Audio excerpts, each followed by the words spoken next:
Salam, selamat pagi Bapak Ibu Saudara yang dikasihi oleh Yesus Kristus Tuhan dimanapun berada. Hari ini kita boleh kembali bersama-sama untuk mendengarkan dan merenungkan kebenaran firman Tuhan. Sebelum kita mendengarkan firman Tuhan, kita mau menyerahkan hati dan pikiran kita kepada Tuhan di dalam doa. Kita berdoa. Terima kasih ya Tuhan atas kasih setiamu, penjagaan dan perlindunganmu dalam hidup kami. Hingga kami boleh menerima anugerah hidup yang baru ini untuk kami jalani ya Tuhan. Biarlah sepanjang hari ini kami senantiasa boleh bergantung, berpengharapan hanya kepadamu. Sebelum kami memulai segala aktivitas kami sepanjang hari ini, Tuhan, kami ingin dikuatkan, dimampukan oleh kebenaran firman Tuhan, agar hidup kami senantiasa sesuai dengan kehendak-Mu. Berfirmanlah Engkau ya Tuhan, dalam Yesus Kristus kami berdoa. Amin. Saudara yang dikasihi oleh Yesus Kristus Tuhan, kebenaran firman-Nya pada pagi hari ini saya ambil dari Kitab 1 Tesalonika pasal ke-5 ayat ke-15. 1 Tesalonika pasal ke-5 ayat ke-15. Demikian firman Tuhan. Perhatikanlah supaya jangan ada orang yang membalas jahat dengan jahat, tetapi usahakanlah senantiasa yang baik terhadap kamu masing-masing dan terhadap semua orang. Perhatikanlah supaya jangan ada orang yang membalas jahat dengan jahat, tetapi usahakanlah senantiasa yang baik terhadap kamu masing-masing dan terhadap semua orang. Demikian firman Tuhan. Saudara yang dikasihi oleh Yesus Kristus Tuhan, untuk lebih memperdalam dan mengerti firman Tuhan ini, saya ingin membacakan sebuah kisah bermakna kebaikan segelas susu. Suatu hari seorang anak laki-laki yang miskin menjual barang dari pintu ke pintu untuk mengisi perutnya yang lapar. Ia pun memutuskan untuk meminta makanan pada pemilik rumah yang akan ia kunjungi berikutnya. Ketika ia mengetuk pintu, seorang wanita muda yang lembut membukakan pintu. Karena merasa haus, ia pun meminta segelas air untuk minum. Ketika melihat anak laki-laki itu begitu kelaparan, wanita muda itu membawakan segelas besar berisi susu. Anak laki-laki itu meminum susu itu perlahan-lahan, lalu bertanya, "Berapa yang harus kubayar untuk susu itu?" "Tidak, kamu tidak perlu membayar apapun," jawab wanita muda itu. "Ibuku mengajarkan untuk tidak menerima bayaran apapun untuk suatu kebaikan." Anak itu berkata, "Aku benar-benar berterima kasih." Beberapa tahun kemudian, wanita muda itu mengalami sakit kritis. Para dokter menyerah dan mengirimnya ke kota besar untuk menganalisa penyakit langkanya. Dr. Howard Kelly dipanggil untuk menangani kasus ini. Saat mendengar nama kota asal wanita itu, ia merasakan sesuatu di matanya. Segera saja sang dokter bangkit menuju tempat wanita itu dirawat. Begitu menemui wanita itu, sang dokter pun mengenalinya. Sang dokter segera kembali ke ruang kerjanya dan bertekad melakukan yang terbaik untuk wanita itu. Sejak hari itu, Dr. Howard memberikan perhatian khusus untuk kasus penyakit wanita itu. Setelah melewati perjuangan yang cukup panjang, Dr. Howard diminta ke kantor bagian administrasi untuk menuliskan besar biaya pengobatan wanita itu. Ia menuliskan sesuatu pada suatu kertas dan mengirimkan ke kamar wanita itu. Ketika menerima kertas itu, wanita itu sangat khawatir. Ia merasa pasti ia akan membayar mahal untuk biaya pengobatannya.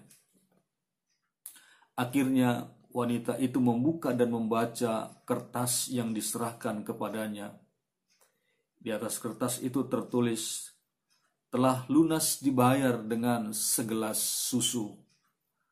Tertanda Dr. Howard Kelly.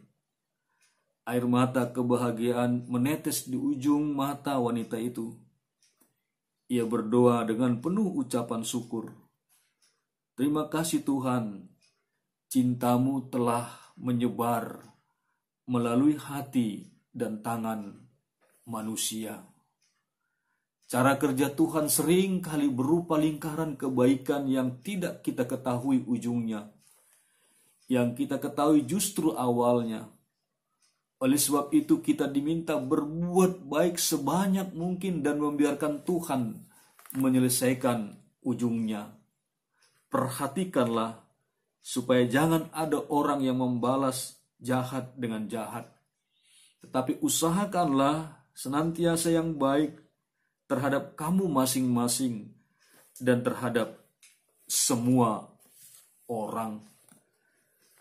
Demikian kisah kebaikan segelas susu untuk dinikmati oleh kita sekaliannya.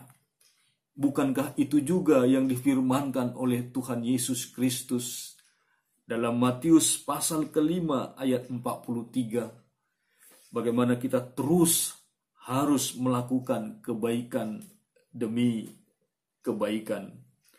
Kamu telah mendengar firman, kasihilah sesamamu manusia dan bencilah musuhmu.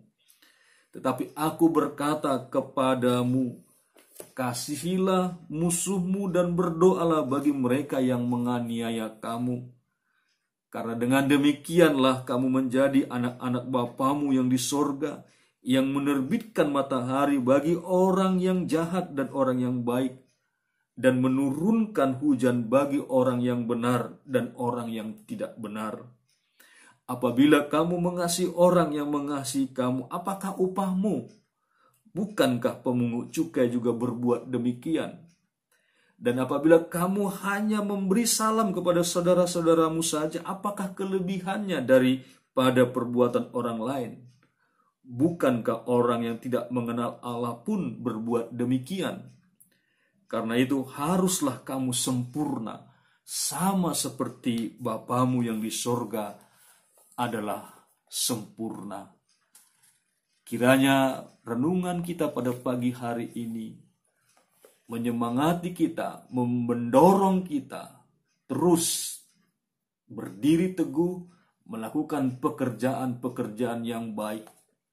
Di luar sana, di sekeliling kita, sedang ada orang-orang yang menantikan kebaikan-kebaikan kita masing-masing dengan cara kita sendiri. Mari kita lakukan kebaikan itu selagi kita mampu, kita bisa melakukannya. Bertolong-tolonganlah menanggung beban-beban kehidupan yang semakin berat, yang semakin rumit, yang penuh dengan tantangan dan pergumulan. Bantulah orang-orang di sekelilingmu. Bantulah orang-orang yang mungkin tidak kamu kenal, yang tidak kita kenal. Bantulah juga orang-orang yang kita kenal di sekeliling kita. Kejadian 4 ayat ke-7 juga mengatakan demikian. Apakah mukamu tidak akan berseri jika engkau berbuat baik? Tapi jika engkau tidak berbuat baik, dosa sudah mengintip di depan pintu. Ia sangat menggoda engkau, tetapi engkau harus berkuasa atasnya. Tapi jika engkau tidak berbuat baik, hati-hatilah. Dosa mengintai, mengancam kita. Marilah kita terus berbuat baik dan berseri-serilah kita, bergembiralah ketika kita mampu melakukannya. Tuhan memberkati kita. Tuhan menguatkan kita untuk berdiri teguh dalam melakukan setiap kebaikan, sekecil apapun itu, sungguh bernilai di hadapan Tuhan. Amin, kita berdoa. Terima kasih Tuhan, kami bersyukur kepadamu buat firman-Mu pada pagi hari ini yang mengingatkan kami untuk terus-menerus tidak jemu-jemunya untuk berbuat kebaikan demi kebaikan. Karena itulah kehendak-Mu. Biarlah kami Tuhan sempurna sama seperti Tuhan Allah Bapa di surga adalah sempurna. Bantulah Tuhan usaha-usaha yang sedang dibangun oleh warga-warga jemaat-Mu, oleh saudara-saudara kami dimanapun mereka berada, untuk meningkatkan, membangun ekonomi keluarga mereka Tuhan dalam masa-masa sulit yang sedang dihadapi oleh semua orang. Terima kasih Tuhan, biarlah kami saling menolong, saling membantu Tuhan, untuk setiap usaha-usaha yang sedang dibangun oleh rekan-rekan kami, oleh warga jemaat-Mu, oleh saudara-saudara kami, sekecil apapun Tuhan itu, biarlah kami melakukannya dengan sukacita. Berkati dan temanilah kami semuanya Tuhan, dalam perjalanan hidup kami sepanjang hari ini dan hari-hari yang akan datang. Firman-Mu berakar, bertumbuh, dan berbuah dalam kesaksian kehidupan kami. Dalam Yesus Kristus Tuhan kami berdoa. Amin.